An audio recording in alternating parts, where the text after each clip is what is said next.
Northern leaders today met over state of security in the country. They've agreed that Nigeria's centralized policing model can no longer meet the nation's demands.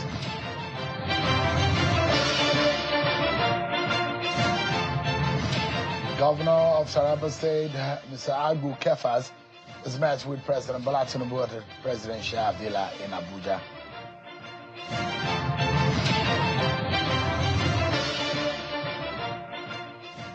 Hello, everyone. Welcome to the program.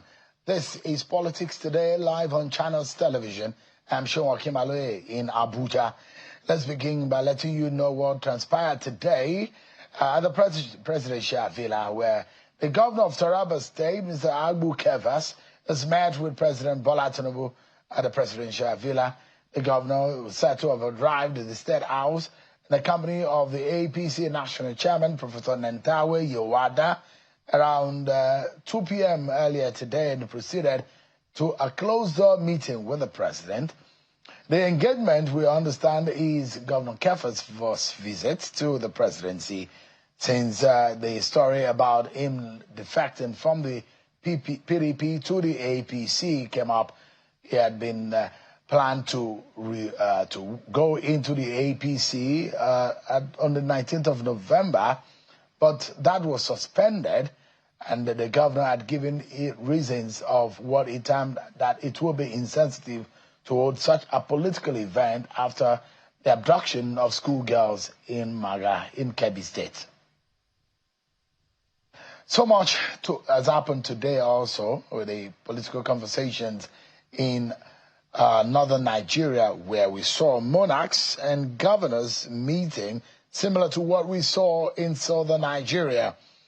We'll be bringing you blow by blow of what happened today at that event, and we're more concerned about what they agreed on or what they decided could be the solution to Nigeria's insecurity situation. And my guest tonight is one person that's risen to the highest level in terms of military career, and it's going to be breaking it down for us the way and manner we need to go. We are in a dire situation as a people, but there seems to be a solution. We'll be finding out tonight from my guest. But before we get into all of that, let's check out some of your political roundup stories.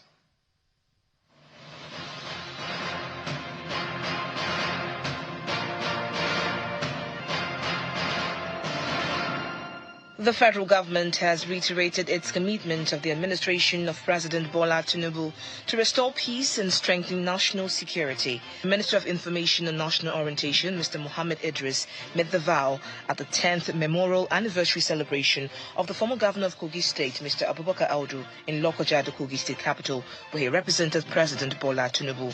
He says government is fully mobilized to hunt down terrorists and other enemies of the state and restore lasting peace in the country. The recent declaration of a state of emergency on national security underscores the gravity with which we view this challenge. This is not a mere proclamation. It is a declaration of war against all forms of insecurity. And as the 2027 election cycle begins to take shape, discussions over the political future of Governor Caleb Mutfwang of Plateau State is intensifying. A coalition of the People's Democratic Party supporters in the state are urging the governor to defect to the All Progressives Congress. However, members of immediate party elected councillors forum are opposing any decision from the governor to join the APC. The leadership of the Nigeria Labour Congress has mobilized its affiliate members to the National Assembly in response to the request from the Senate to attend the public hearing on the bill seeking to amend the Nigeria Social Insurance Trust Fund. The workers were gathered in their numbers at the NLC headquarters in Abuja, were led by the NLC president, Mr. Joe Ajero, in a long convoy of buses as they drove to the National Assembly. The NLC strongly opposes the proposed review of the Nigeria Social Insurance Trust Fund Act, citing concerns that the changes will undermine workers' rights and interests.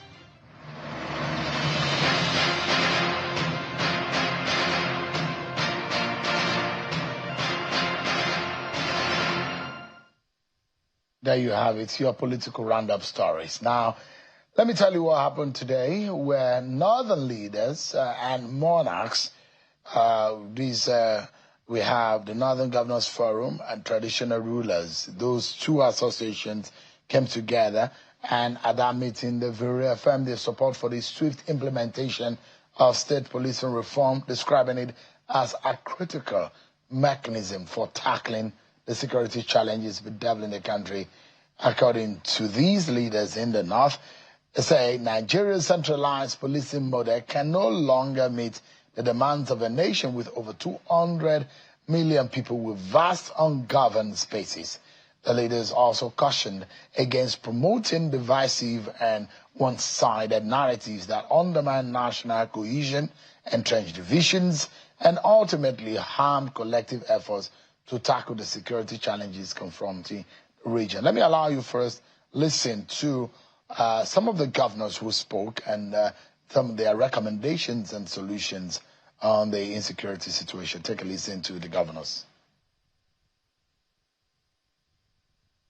The centralized policing model can no longer meet the demands of a nation with over 230 million people and vast ungoverned spaces. With fewer than 400,000 police officers nationwide, many rural communities are left without meaningful protection. Your Excellencies, our region has come far.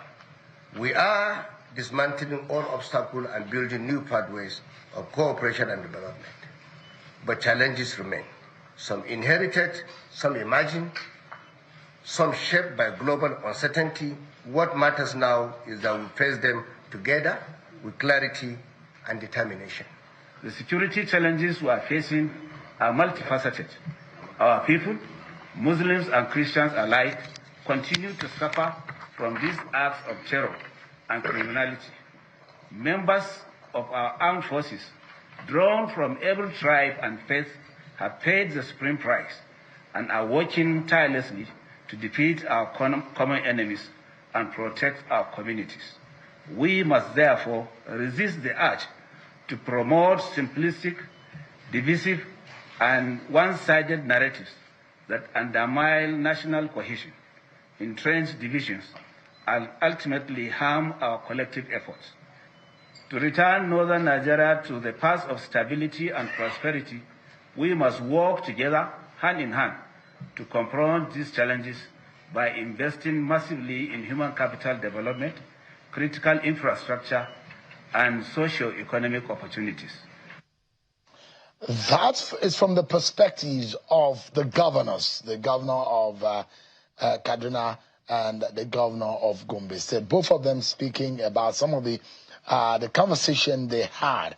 But what about from the side of the monarchs, the traditional rulers? This is the Sultan of Sokoto, and here is a perspective of the traditional rulers. They are closer to the grassroots. Take a listen. Challenges, of course, and we believe by coming together, we'll defeat all those challenges. I want to ask the governors to double their efforts in coming together and speaking with one voice. There's only one North. We are with you, we'll support you, we'll continue to advise you, and whatever it takes to bring peace and stability to the North and to the country, we will do it. We don't think we have any other place to run to except our places. All right, that is for town of Sokoto there. But tonight, our attention and focus is to Nigeria's security crossroads, where rising killings, repeated abductions, and coordinated terror attacks have forced the federal government to now declare some kind of emergency on security. The president's new directives promise what some people will say a sweeping overhaul of intelligence, military response, and community protection system. But are these measures enough to reverse the worsening trend? And is as if it's one attack or several attacks every day. Yesterday we report some, and today again there are serious incidents that have happened in several parts of the country today. But tonight, to discuss some of these issues, the man who once sat at the nerve center of Nigeria's defense architecture, retired General Lucky Irabor, a former chief of defense staff, is offering tonight critical insight into the unfolding crisis, the operational realities, and what must happen now to keep Nigerians safe. General, thank you so much indeed for coming tonight. Thank you for sharing, for having me. It feels like I'm drawing you out of retirement because our nation needs the insight and the wisdom of people like you. You may have been drawn and overwhelmed by the operation and the administration of the defense of Nigeria when you were in office. But now, with some months away from office, you probably have a clearer eyes to see what exactly is going on, with a benefit of you being an officer, a young officer, just coming out of the university, to you being the very #1 military officer in Nigeria. Now you perhaps know better. Let's begin the conversation by you giving us an overview. What do you think? How would you describe Nigeria's present security situation? Well, once again, let me thank you for inviting me. I chose to agree to come this time around because I felt that there was a need for clarity. So when you mounted the pressure for me to please come, I had no choice but to think twice. But thank you so much. That's why I say it's as if I dragged you out of retirement. Yes, you did. Thank you so much. Having said that, you recall that the last time we met here was to discuss the book that I wrote. And I hate to say that it appears that my inclinations, or if you like, my instincts for writing that book have been vindicated. It's sad to say it, but that's the reality. Because having gone through the experiences that I had, I felt that so many things, were not getting right. And it's becoming more complex by the narratives that you find from all quarters. And so, at the time, of course, I did mention, which is also reflected in my book, that the whole essence of the book was to kickstart a conversation. My joy today is that that conversation has started, and then a few steps have already been taken, which is in the positive direction. But of course, there are others which do not need to come to the public glare, which need to be strengthened as we go forward. So I'm delighted that, I believe that in no distant future, we should see a clearer direction and, of course, a greater hope, for safety and security of our people. By the way, let me also use the opportunity to condole with those who lost their lives, and then even those who are still in captivity, and then, of course, to the very hardworking officer and the gentleman, talking about Brigadier General Muba, who, of course, paid the supreme price, as we all know. This precisely is what I believe the conversation that is already on now is what I believe that will eventually lead to what must be done. I believe that in the course of our interaction tonight, a few snippets will also come out, in my view. So I'm imagining, so there is a spike and it's spiraling. Are you worried about what could have caused it? Do you, in some way, have been able to identify what has characterized the spiral effect or the spike in the rise of the spate of attacks that we have seen frequently? One seems to get so tired hearing that there's another abduction, there is another killing, there's another attack, the military is doing this, but you hear these stories and it's happening in different parts of the country. How would you describe this incident? They're just happening every day. So if we have to unbundle, the occurrences, we realize that some are from socio-political angle, others are imposed by external factors, and a few others have to also do with, the internal crisis that we have, that we've always had. But sadly, many of them have resulted to deaths. Many of them have also resulted to a greater number of abductions and so on and so forth. So that's the sad part of it. But then what must be kept in mind is that not only that the government is not sleeping, of course, through the instrumentality of the security agencies, but that, there are issues that those who are the forefront of addressing these issues that they needed to bring to the attention of the political strategic level, which actually informs the reason why I believe that the discussions that you are now having, amongst the various leaders from different regions of the country is coming, to the front burner. In addition to that, of course, is the fact that, the division that has attended to our political engagement since time of independence has actually not left us. And that's why I'm a little bit worried that even when there are discussions that are on now, what you still find is talking about South and North. Nobody is talking about Nigeria as a sovereign entity. Even though, of course, we can't do politics without all those regional affiliations. After all, Nigeria is a federal republic, so there are federating entities. But then I should think that rather than talking about the security of the North, the security of the South, we should be talking about the security of the country. Yeah. Because if we don't have that, that mindset, then we'll be widening the gauge, between the various regions in the country. So by and large, I'm hopeful that quite a lot will come out of these conversations. So let me take you to a tactical or a strategic analysis of what is happening. Correct. Would you say that the escalation we see in killings and the abduction is a sign of new threats or failures of existing systems? Okay. Now, first and foremost, over the years, we have had governance failures. And so leading to... And it's across levels. Across levels. Federal, state, and local government. And then sometimes we don't have any. Any at all. In fact, my experience, especially from the Northeast, especially in Borno State, gave me an indication to this. And of course, when I got also exposed to the issues in the Northwest, it was quite mind-blowing for me, wherein some local governments have no representation of governance. So sometimes you see that all this local government is just by name. And so you don't have local government officials at that level to mitigate crises. So no water, problems. no road, completely nothing that makes any human being function. Completely absent. And so, meaning that over a long period of time, we have neglected, we are actually perhaps taking the people for granted. And I think that is something that everybody in Nigeria must understand and come to grips with.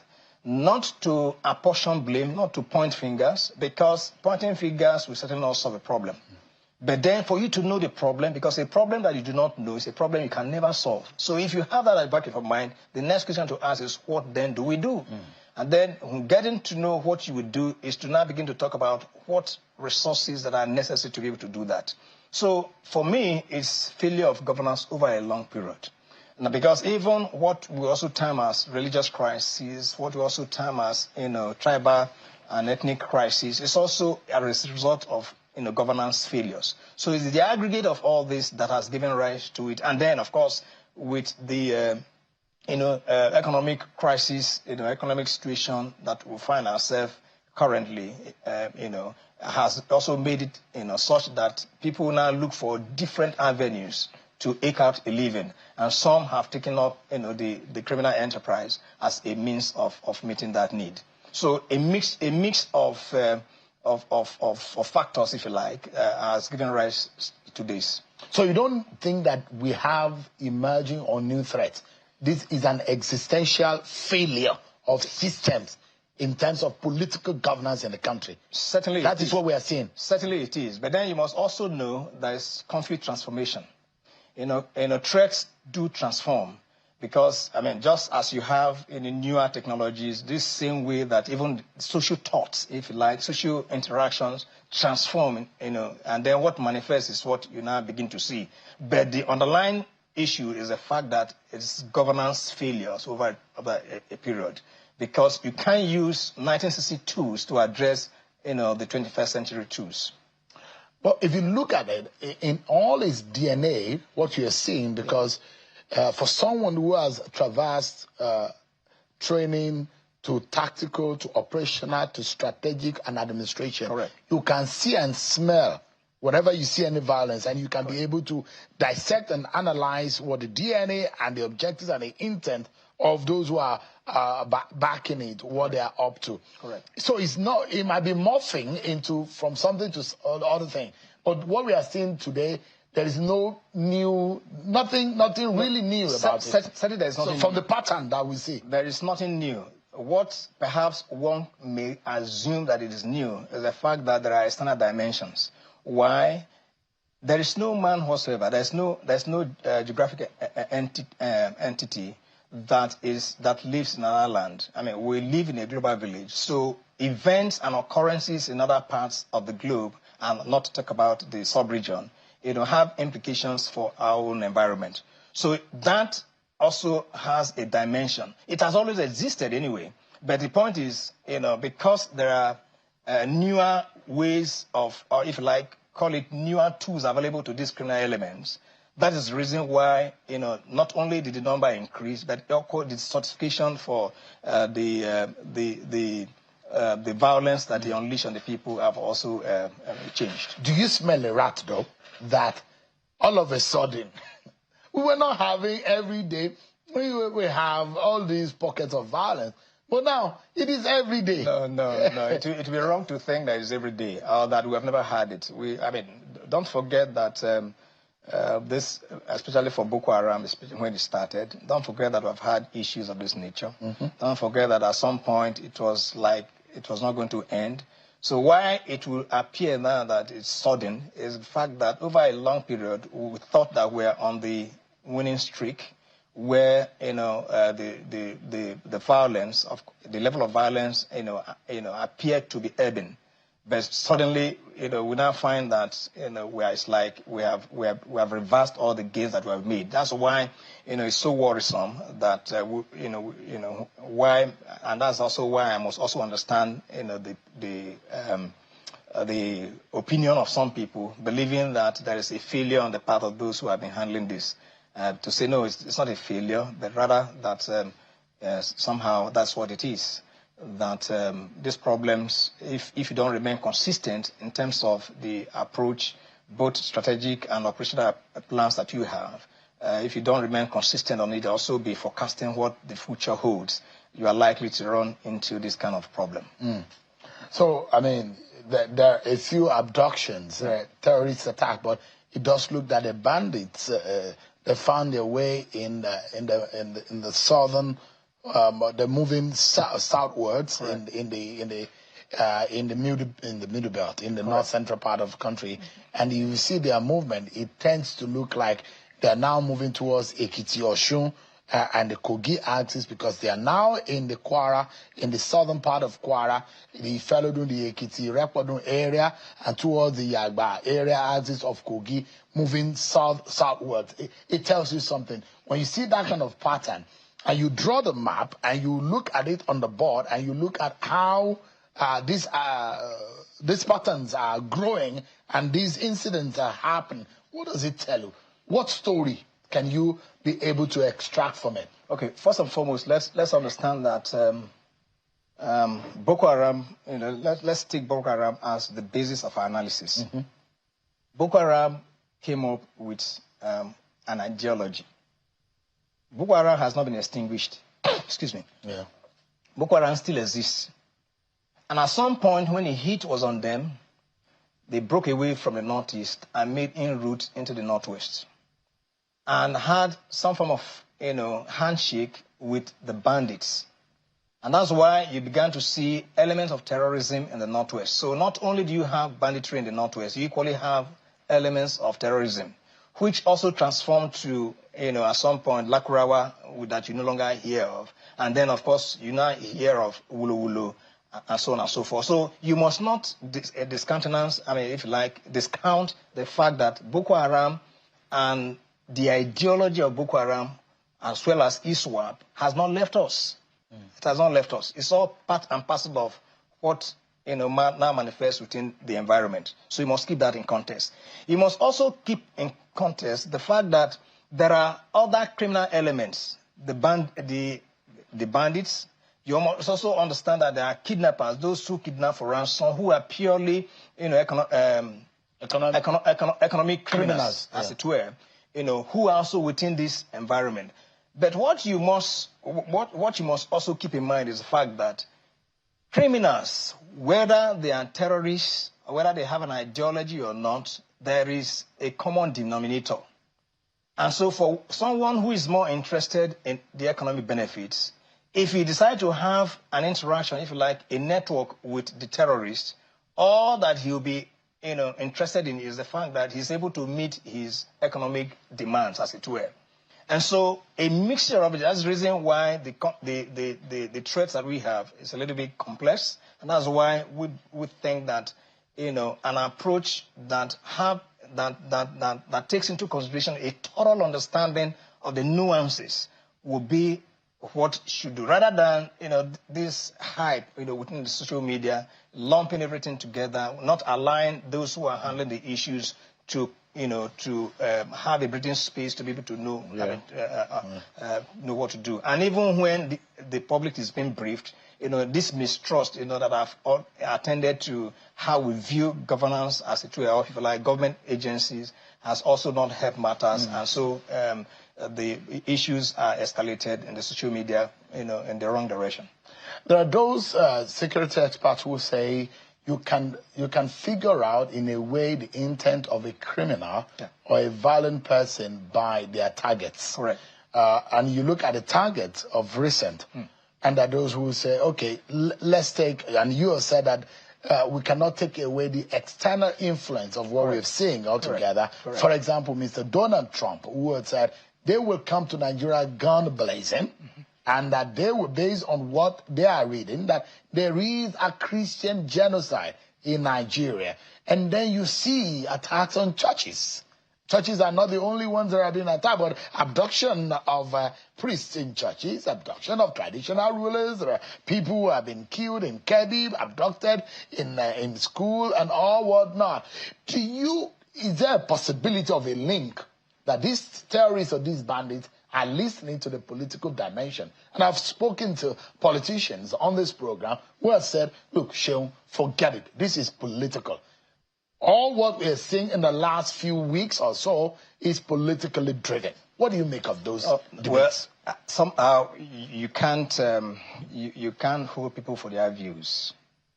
But the reality is that our issues, or in terms of security challenges, are multifaceted, implying that just as you have terrorists who have an ideology, you equally have those who are bent on, targeting Christians, and there are also those who are, also targeting communities. That is, desiring to, displace communities and wanting to stay in those communities to be able to have a voice, or perhaps that could be their bargaining chip, as it were.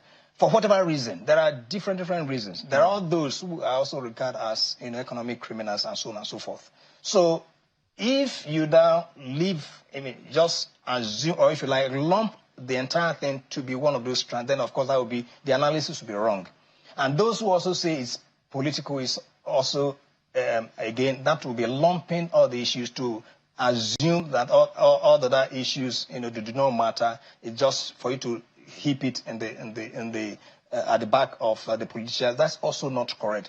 That does not mean that some politicians, have not taken advantage of the insecurity, or if you like, the state of under governance, as it were, if I may use that coinage, to want to perhaps gain some form of leverage, to give impression that they can do better.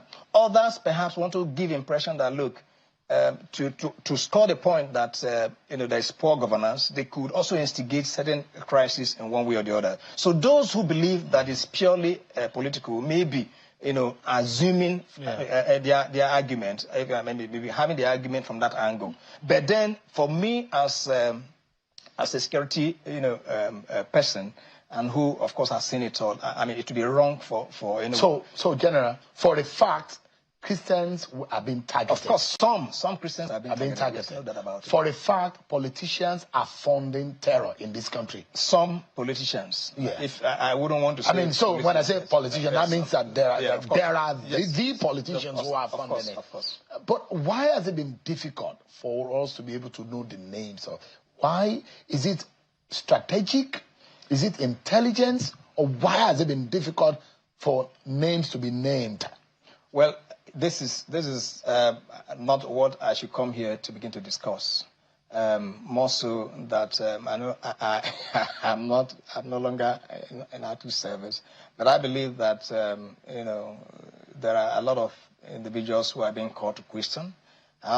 You also recall that even whilst I was there were some trials that were made, especially for the financiers and so on and so forth. So it's not for public consumption.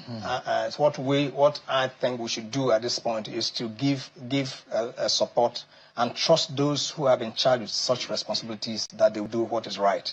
And I think that it's our responsibility to also encourage those who are on the fence to begin to reason that, for them to know that not everybody in government is a criminal. Not everybody in government is a liar. Not everybody in government is unserious. That there are a good number of Nigerians who have the heart of delivering the mandate for which they have been appointed and the mandate for which they have been elected. Yeah, Nigerians can be very certain that our conversation is going to be operation strategic and, of course, in some way progressive, in the sense that we want solutions. Correct. And I will bring a perspective of these governors and monarchs, what they're saying, and whether or not it meets some of what you think could work. But before we go on that break, I will break down our operational assessment into 4 areas. And I'd like you to tell me which is our biggest gap here. Intelligence, manpower, equipment, and coordination. These are areas I imagine, in my mind, and you are the expert here, that could help us to be able to win any kind of war. Intelligence, you need it. Manpower, very necessary. You need to train. You need to have the necessary and the required number of boots on the ground. The equipment, you need the wherewithal to be able to do it. Coordination is another thing because you have different arms of it. Which of these 4 areas do you think is a gap or the biggest gap? Okay, there are gaps in all, but at different degrees. And I don't know how much time we have to be able to disaggregate. Where do you think the one with the big that you fear the most has the biggest? So I have my greatest challenge will be the manpower and equipment. We are lacking. That we need to do better. That we need to do better. But again, I also believe that the public does not need to know the manpower and equipment disposition. But for me, discussing it is important to indicate that there are gaps. And I've also mentioned that there are gaps in the 4 areas, but then the level of gap differ from one level to the other. But then the greatest of them all has to do with manpower and equipment. And the manpower and equipment, and that's also where I believe that the conversation that is ongoing now must be properly structured, must be properly synthesized. It must not be a generalized discussion, because after the optics for the public, then there has to be a closed door interaction wherein the details of these gaps cannot be given, and what is required and can also be discussed in greater detail. But I can tell you that there are issues both with intelligence, with manpower, with equipment, and then coordination. And let me in talking about coordination. Coordination does not necessarily mean that the security agencies are not speaking to each other. But it's the fact that there has been a lot of mix-up. I, as an individual, even whilst in active service, I believe that creating multiple agencies is not the solution to it. Where we have issues, police, for example, the Nigerian police force, all right, has serious policing issues, serious problems, capacity gaps. Now, you, instead of addressing what those gaps are, properly assessing them, assessing the police, and then identify the gaps, and then closing up those gaps, you think that it is by creating other agencies that will fill the vacuum. That is a wrong approach. Today, even though the law has been passed for forest guards, I, as an individual, think that it's a mistake that we have made. Because the disease that has killed the police, which has also killed Nigerian security and civil defense is also going to kill that establishment. Why? Because we have not done a thorough analysis of where these issues are. And if care is not taken, that's all what is going to kill our military. Because we are not taking time to listen, to understand what these problems are, and then solve them. Each time people keep talking about money, so much money has been released, so much budget, I said, look, you get it wrong. The volume does not equate to efficiency. The volume of money that you spent last year to perhaps feed 10 people certainly cannot be the same volume that you are using this year. And it might not be for what you're going to do for next. After all, last year, what was the cost of a bag of rice? So it is from that context that you do not use volume of cash in terms of the size of the budget to determine what effort has been made in any area. Even though it is important, but that shouldn't be the single index of analysis. There has to be other things that you must aggregate into the equation. Yeah, give me a moment, General. We need to go on a break. But when we return, solution. This is what this conversation tonight is all about. I may have invoked the general out of retirement, but he's here for the nation. And I hope those who are in power are listening, and those who will take the necessary action are also listening. When we come back from the break, everyone, our conversation is finding a lasting solution. We'll be right back, everyone, with General Irabor.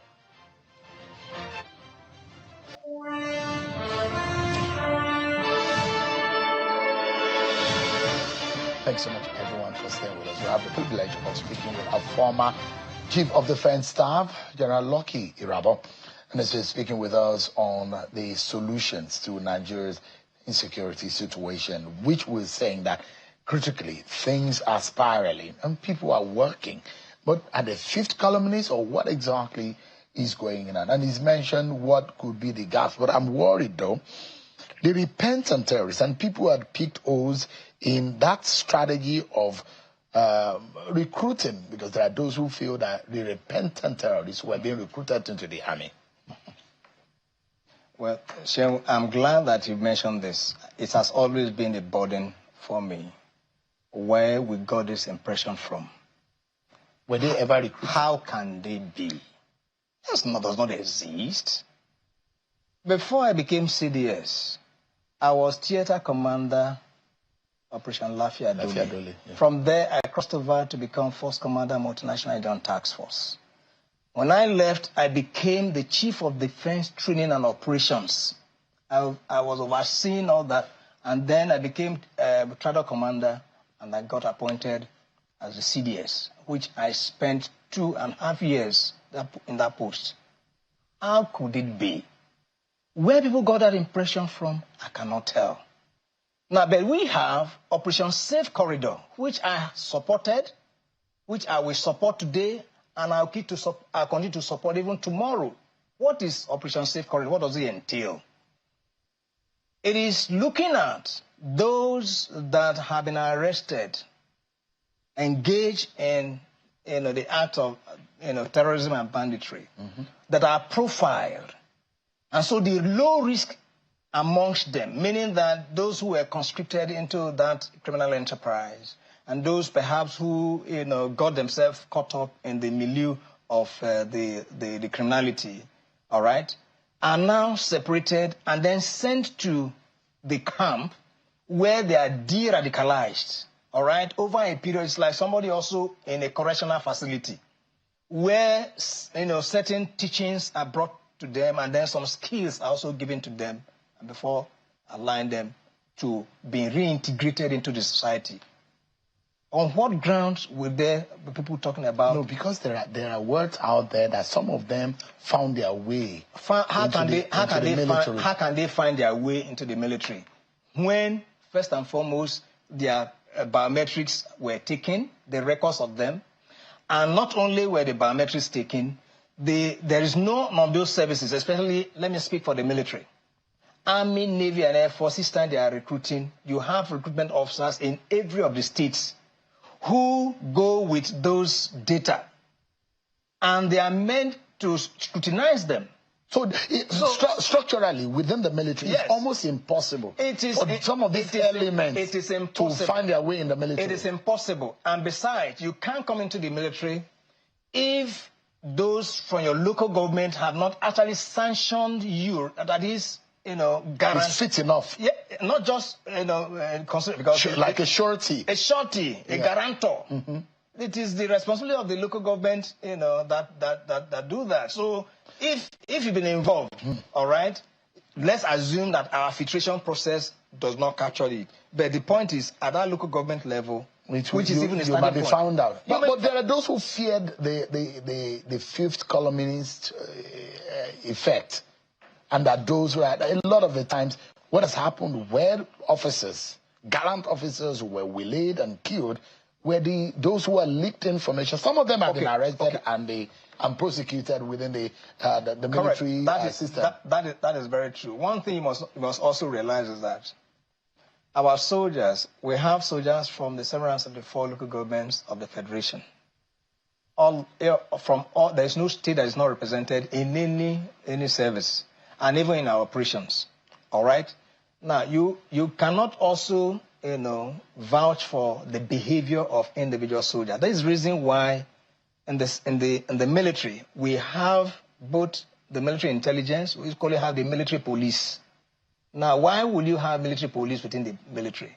It is to police to the same way what policing function does for civil policing. It's what military police does for the military, meaning that there are those who keep eye on the behaviors and the day-to-day activity. That is the reason why you find that we dismiss people. You find that we court-martial, that the military, they court-martial, sometimes even, sentence them to death. It is because of things like this. In any case, fifth columnists, saboteurs, rogue elements, it is not new. It has always been part and parcel of this. So when you have one or two along that line, that does not equate to mean that is an institutional behavior. Quickly, General, let me ask you, why has technology been somewhat absent? Satellite capabilities, even with a lot of money, and you say that volume is not people will say, a lot of money has been, we don't have what it takes to fight it. No technology, why are there no drones? We're supposed to have the intelligence and technology to be able to see ahead of this. Why is this gap looks very deep? Okay, now, when you see people talk out of ignorance, you can't be first and foremost, I hope you know that I studied, I studied electrical electronics engineering in the university. Now, so when you're talking about technology, you cannot, somebody like me, for example, and there are a good number of us, you can't be thinking that we have no knowledge of how to employ technology. But then you must also talk about the cost-benefit analysis of deployment of technology. The deployment of technology is not by word of mouth. Can you afford it? And the ones you will need to afford, all right, what is the number relative to the requirement, the need? This is the issue. This is the discussion that... So when people say they are not deploying technology, indeed, it was even just because we wanted to deploy technology that we began to even use, long ago, Phantom, all these little drones just to see your front, among several others, just because that was what we could afford. And then later on, of course, there were requirements. We were able to acquire a few drones. We even had to develop indigenous drones by the Air Force, by the Army, all in a way to deploy technology. But the point is, when people talk about satellite, is it the military that is going to launch satellite? What resources do they have? Resources to even buy equipment, we've not even talk about it in the right quantity and number that we're talking about. We've not even done that. We're talking about, what it means to launch a satellite. And then not just satellite, because communication satellite that we have, which NISCOMSAT, has, it's not for military. We're talking about technology that will give you 24/7 surveillance. Instant, almost real time. Instantaneous. Yeah. All right, that gives you, the view, real-time reconnaissance, institutional awareness, as it were, of what happened at any time T. and across the entire space of the geographical space of Nigeria. So these are the issues. Yeah, give me a moment. But we'll conclude on what those governors said when we come back from this break. But challenges remain.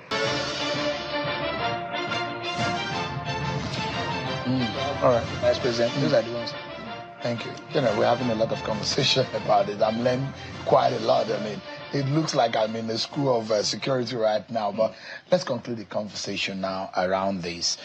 You heard what the governors are saying, the monitor, and the fundamental question, we're too big for also have a centralized system. Do you agree with that? No, of course. I mean, I agree. I mean, it's not common to us. All right, there are other climes. If you go to the UK, if you even go to the US, you have district police, you have state police and all that. So there's nothing wrong with it. For me, it's not about whether it's state police or centralized police, but it's actually capacity.